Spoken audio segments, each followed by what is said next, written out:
Assalamualaikum warahmatullahi wabarakatuh. Om Swastiastu, Namo Buddhaya, salam kebajikan. Semoga semua tetap sehat dan tetap semangat. Selamat berjumpa dengan saya, Suroyo Widyaswara, PPSDM Kemendagri Regional Yogyakarta. Pada kesempatan ini kita berada dalam satu ruang kepemimpinan dan budaya yang sengaja kami siapkan untuk teman-teman semua. Forum ini saya harapkan, atau ruang ini saya harapkan bisa menjadi ruang untuk kita saling sharing di antara kita tentang kepemimpinan dan budaya. Yang saya yakin teman-teman semua mempunyai bekal yang lebih dari cukup dibandingkan dengan saya, tapi saya akan coba fasilitasi dengan memunculkan topik-topik yang saya harapkan bisa menarik untuk kita diskusikan. Topik yang akan kita angkat pada kesempatan ini di ruang kepemimpinan dan budaya ini pada ini adalah ada yang mungkin teman-teman semua sering dengar, bahkan sering lihat atau sering alami, yaitu antara ketua dan kepala. Sepertinya ini setiap hari kita lihat, kita alami, tetapi kita kadang-kadang lepas untuk bisa melihat. Sebetulnya kenapa posisi ini disebut sebagai sebuah jabatan ketua? Dan kenapa yang posisi ini dikatakan sebagai sebuah kepala? Nah, tentu ada sesuatu yang berbeda di antara ketua dan kepala. Untuk itu, pada kesempatan ini, di ruang ini, saya mengajak pada teman-teman semua untuk sharing tentang hal tersebut.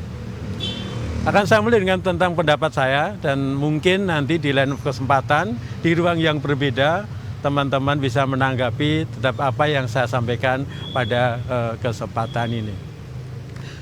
Ketua dan kepala.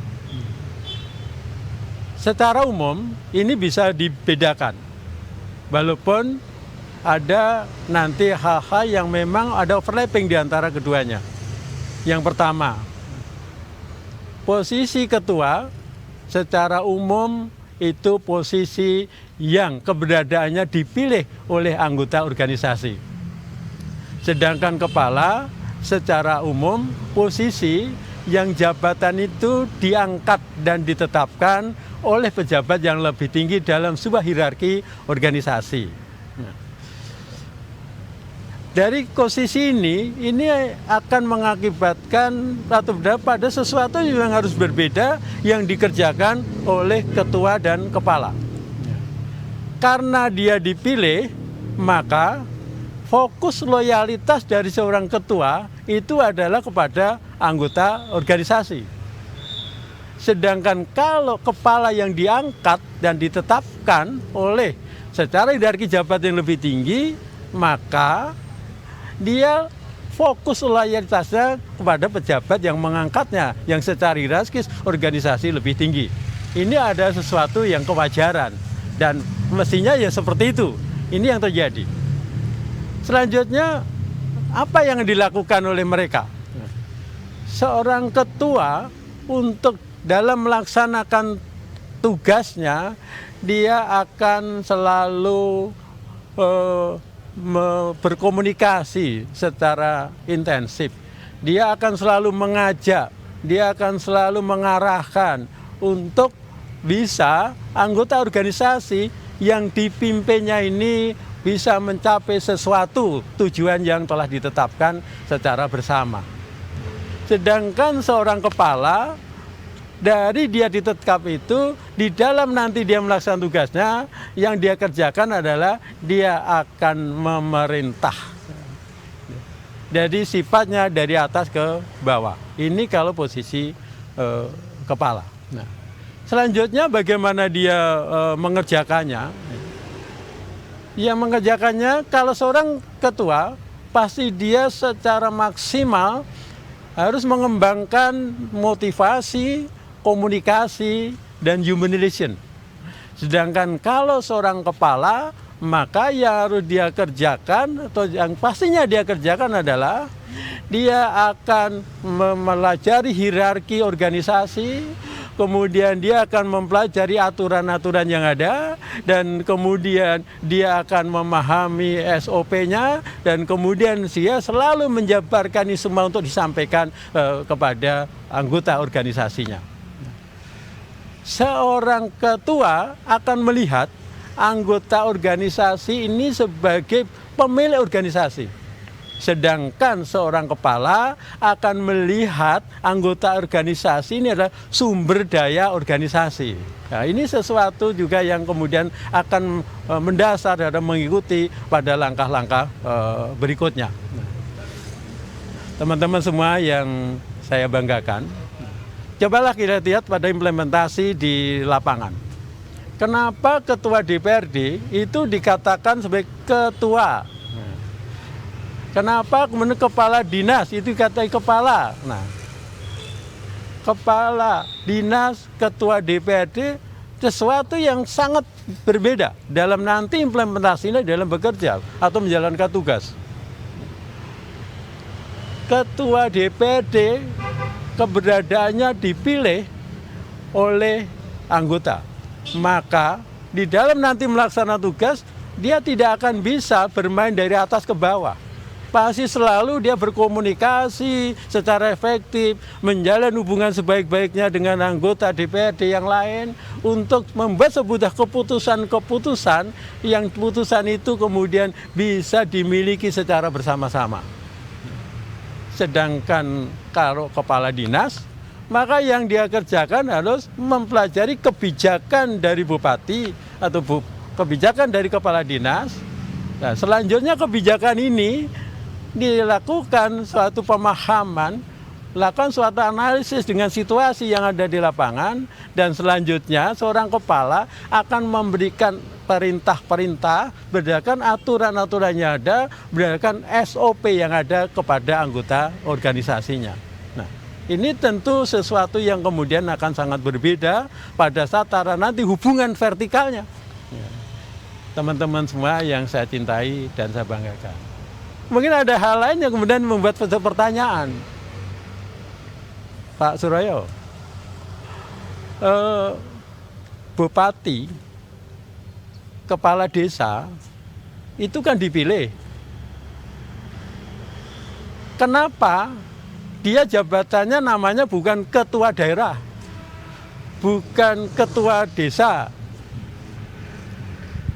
Yang lain, kepala pengadilan tinggi.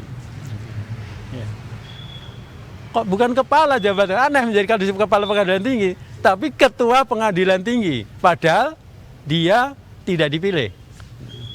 Ya, ini tentu satu hal yang menarik untuk kita pahami secara bersama-sama. Seorang bupati, dia dipilih oleh masyarakat atau warga kabupaten suatu daerah.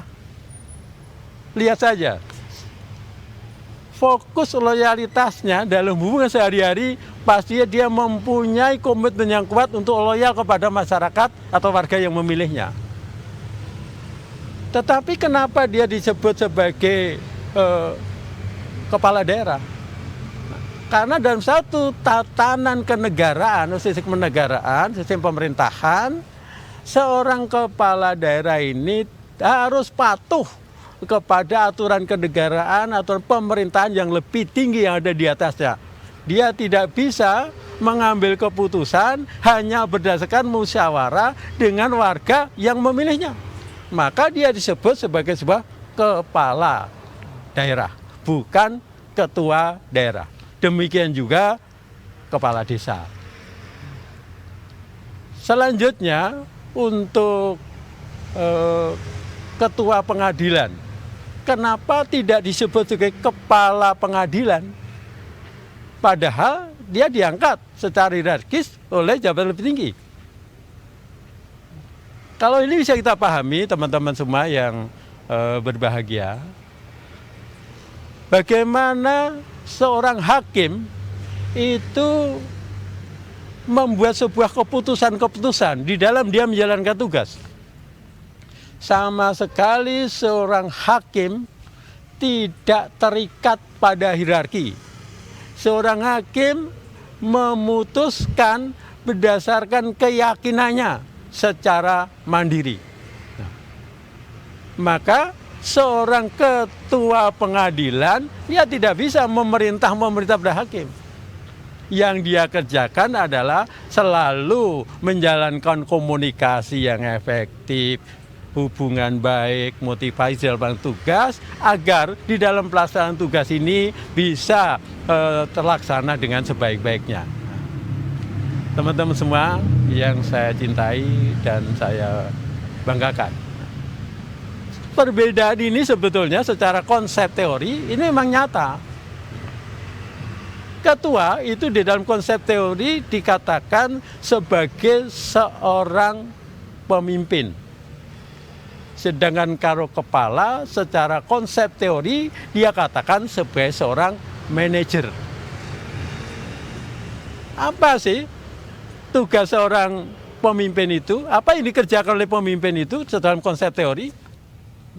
Banyak teori-teori yang membahas ini, tapi mungkin saya sampaikan dengan pemahaman saya setelah membaca berbagai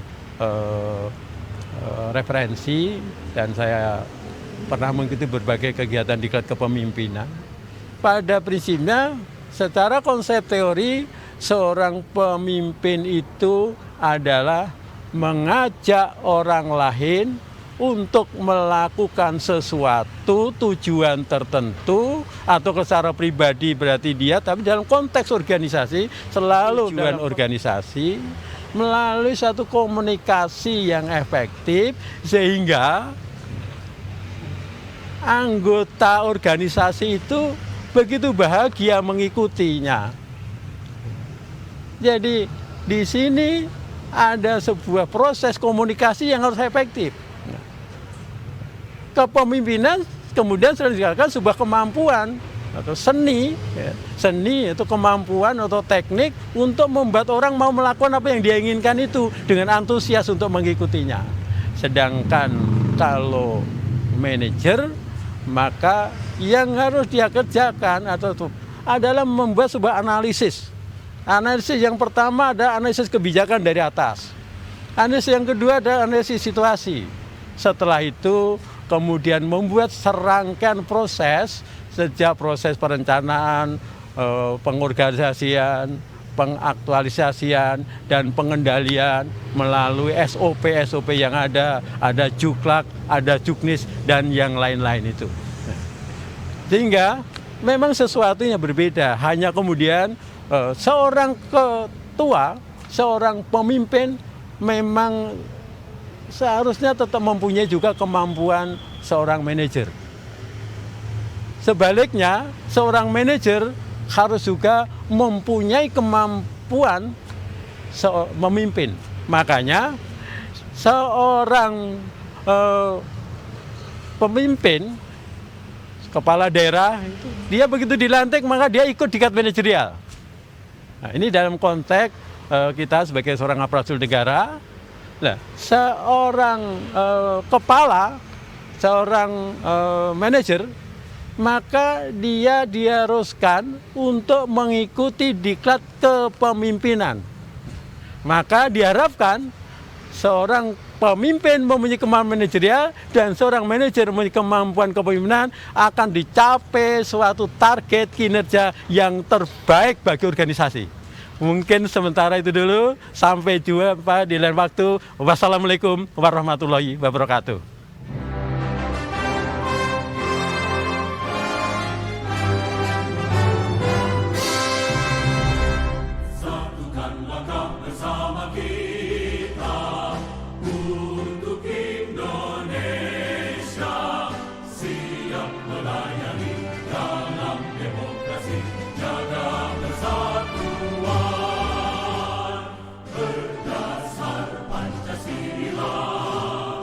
Undang-undang dasar 45 berkah